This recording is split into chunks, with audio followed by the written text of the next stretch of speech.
பிஸ்மில்லாஹிர் ரஹ்மானிர் ரஹீம். அல்லாஹு தஆலா அனைத்தையும் அறிவான். அல்லாஹு தஆலா அனைத்து விஷயங்களையும் நன்கு அறிந்தவனாக இருக்கின்றான். உலகம் முழுவதிலும் எவர் எந்த நிலையில் இருக்கிறார் என்ற செய்தி அவனுக்கு தெரியும். ஒரு நேரத்தில் அவன் அனைத்தையும் அறிவான். எந்த ஒரு சிறிய பெரிய விஷயமும் அவனுடைய ஞானத்திற்கு அப்பாற்பட்டதல்ல. சிறு சிறு விஷயங்களும் அவனுக்கு தெரியும். அல்லாஹு தாலா எதையும் மறக்கவும் மாட்டான், தவறு செய்யவும் மாட்டான். அவன் மணல் துகள்களையும் மலைகளின் பொடி கற்களையும் கடல் மற்றும் மலையின் துளிகளையும் மரத்தின் இலைகளின் எண்ணிக்கையையும் நன்கு அறிவான். மரத்தில் உள்ள இலைகள் எத்தனை முறை அசைகின்றன, எப்போது எங்கே விழுகின்றன என்பனவற்றையும் அவன் அறிவான்.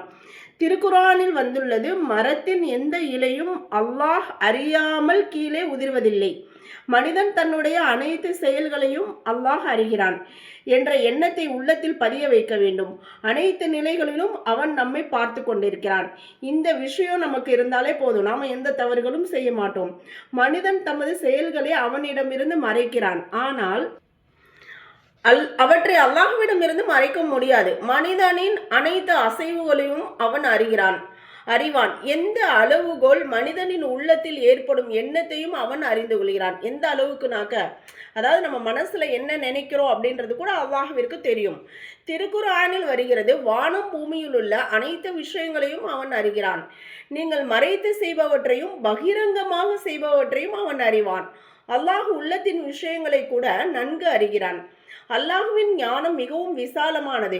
வானத்தில் என்னென்ன மறைந்துள்ளன, பூமிக்கடியில் என்னென்ன பொக்கிசங்கள் உள்ளன என்பதையும் அவன் அறிவான். ஹஸ்ரத் ஆதம் அலைஹிஸ்ஸலாம் அவர்கள் முதல் இன்று வரை எத்தனை மனிதர்கள் வந்தார்கள், கியாமத் வரை எத்தனை மனிதர்கள் வருவார்கள், அவர்கள் அனைவரின் பெயர், பெற்றோர்களின் பெயர், அவர்களின் நன்மை தீமை சம்பந்தப்பட்ட அனைத்தையும் அல்லாஹ் அறிகிறான். மேலும் உலக இறுதி நாள் எப்போது வரும் என்பது அல்லாஹ் ஒருவனுக்கு மட்டுமே தெரியும். எதிர்காலத்தில் நிகழ இருக்கின்ற மறைவான ஞானங்களும் அல்லாஹ்விற்கு தெரியும்.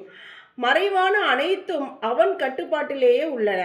திருக்குர்ஆனில் அல்லாஹ் கூறுகிறான், அல்லாஹ்விடத்தில் மறைவானவற்றின் சாவிகள் உள்ளன, அவற்றை அவனை தவிர வேறு யாரும் அறியவே முடியாது. அல்லாஹ்வின் ஞானத்திற்கு சமமாக எவருக்கும் கல்வி இல்லை. அவன் எவருக்கு நாடுகிறானோ அவருக்கு மட்டும் மறைவான ஞானங்களை அறிவித்துக் கொடுக்கிறான். அனைத்து படைப்புகளிடமும் உள்ள கல்விகள் ஞானங்கள் அனைத்தும் அல்லாஹு தஆலாவால் வழங்கியதே.